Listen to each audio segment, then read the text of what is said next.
Hey guys, sorry for the slightly weird angle here. You might be able to tell I am in my old office, which is now my mum's room, but I'm staying at my parents' house tonight just because my bedroom's being painted and I don't have a spare bed, so this is the current setup.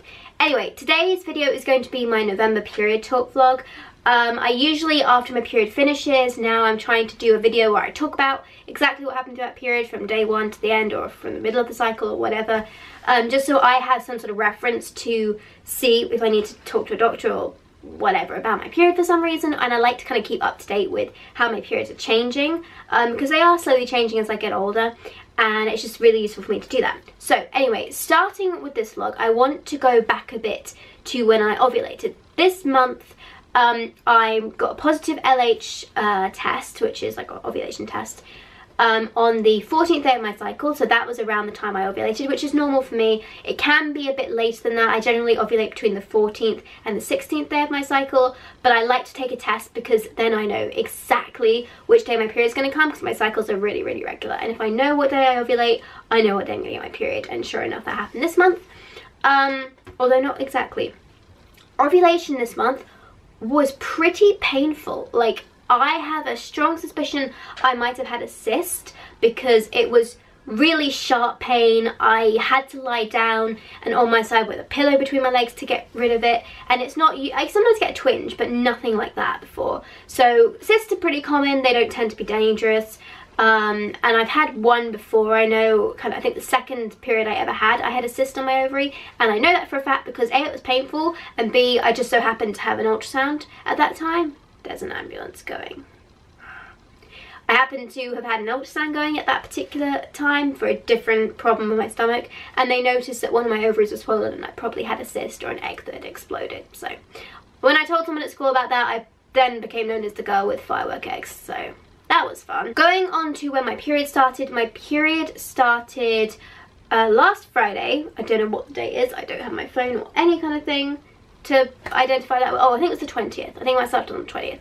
And I was quite surprised because when it started, I'd had like bubbling and gassiness all day, but I hadn't had any pain.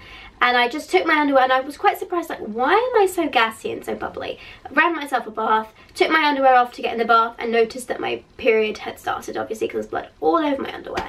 And I was quite surprised because in the past I've had like at least 30 minutes of quite bad, intense, well not bad, but intense cramps before my period actually even shows up with a speck of blood. But there was quite a bit of blood on this panty liner, not panty liner, I just had underwear on at this point, on the underwear, and I was pretty shocked. So that was good because that meant that the pain I've been having before my period came had been shrunk back to when my period actually started, so that's good. The pain I was in before my period started is reduced. I did get a few like little premenstrual cramps leading up to my period, but nothing major. Then the first day of my cycle was pretty bad, painful wise, also because I was nauseous, and the medicine I was taking would take the edge off the pain but wouldn't get rid of it entirely. It was too bad for that.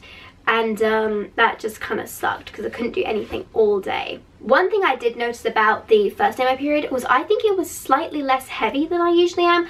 I'm not a heavy bleeder at all. I've got quite a moderate flow, moderate to light flow, but I think it was slightly lighter this month as well, which is kind of interesting. I couldn't wear a menstrual cup on the heaviest day on the first day of my period, which is also my heaviest day, just because I was in too much pain.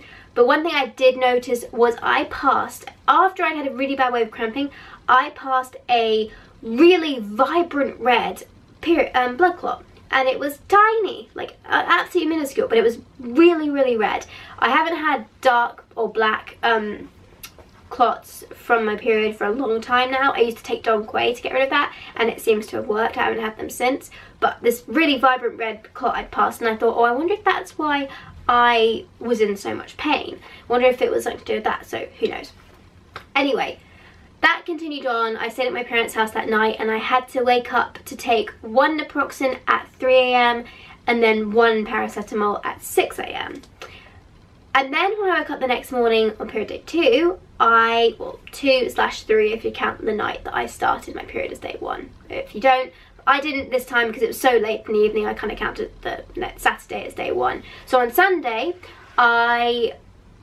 was it Sunday? Yeah, it was Sunday. I woke up, I was here, I wasn't in any pain. And day 2 was a huge surprise to me this month because usually it's still quite painful day 2. I still have to be pretty careful taking meds.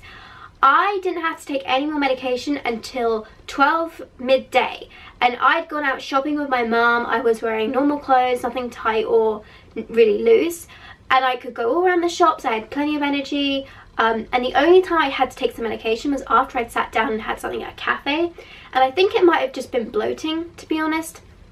And because I was conscious I had my period, I was a bit worried, and I felt like a twinge, and I went, oh, was that a period cramp or whatever? And because I was in the middle of my shopping centre, I thought, okay, Mum, if you just got 1 Nurofen. So I just took 1 Nurofen because it had been 9 hours by that point since I'd taken ibuprofen, which is what Nurofen is. So yeah, I took that, and that was it. That was the last bit of medication I had to take, pain relief I had to take for the rest of my cycle. And day 2 wasn't painful at all. I had no cramps, and that really, really shocked me. I could also put menstrual cup in on that day.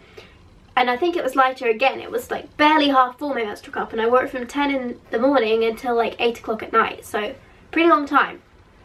That was a huge surprise. Day 2 to not hurt is a big thing for me. And then day 3, absolutely no pain. Day 4, absolutely no pain. Day 5, I've never had pain on day 5, but either way, no pain. So this cycle, it went down to just being 1 day of kind of really bad pain, but the rest of it, I could do everything that I would normally do without my period. So that was amazing, because before, I think when I started making videos on YouTube about periods, this is about 2.5 years ago now, so I would have been 15, I'd started getting really painful periods, and they would hurt from day 1 until day 4. Day 1 would be the worst, day 2 would be kind of moderately bad, day 3 I'd have like a couple of cramps, and then day 4 I'd just have 1 wave of cramping. And gradually that's kind of gone down. I remember a few months ago in the summer holiday, just this summer, I would get like 1 wave of cramping on the 3rd day of my period. I'd have to take a Nurofen or 2 for that, and then that would be it for me, period pain. So day 4 had gone for quite a while. But day 3 is a pretty new thing. It's only been the last couple of months I've had no pain on day 3, and that 1 wave of cramping has gone. So this month was the first time. Last month day 2 still hurt, but this time day 2 was completely fine, and I was pretty shocked. So that's great that the pain is gradually decreasing. I take something to regulate my hypothalamus, which is natural again, and I think maybe that's working because my periods have been more regular too. They've been exactly 28 days, as opposed to where my cycles were still regular, but they could be 28 to 32 days before. So now that's happening. I'd like to get to the point where every single time, obviously on the 14th day of my cycle, and I don't have to take tests anymore. I like to do it just for the sake of knowing exactly when I've had my LH surge, and I know exactly when my period's going to come. So if I could do that, I can plan which day is going to be kind of bad for me, and I can work around that just 1 day of the month. But yeah, so actually this cycle was pretty good for me. It was much better after the 1st day, which was pretty bad. It was much better. I could do all the normal things, could see my friends, could go shopping, could do all of that stuff. So yeah, it looks like it is slowly but surely getting much better. And I'm also going to avoid the Christmas period for having my period, so that's good too. Yeah, I think that's pretty much it. I can't think of anything else I really wanted to talk about in this video. I will try and do the video on how cycles work, like day 1, ovulation, all that kind of stuff soon. I did want to do a video today on how to soften your pads, but I couldn't be at my house because it's been, well, I could be there, but I had work to do here, and I didn't see the point of wasting petrol going there and back and that kind of stuff. So yeah, thank you so much for watching, guys. Please subscribe, and I will see you later. Bye.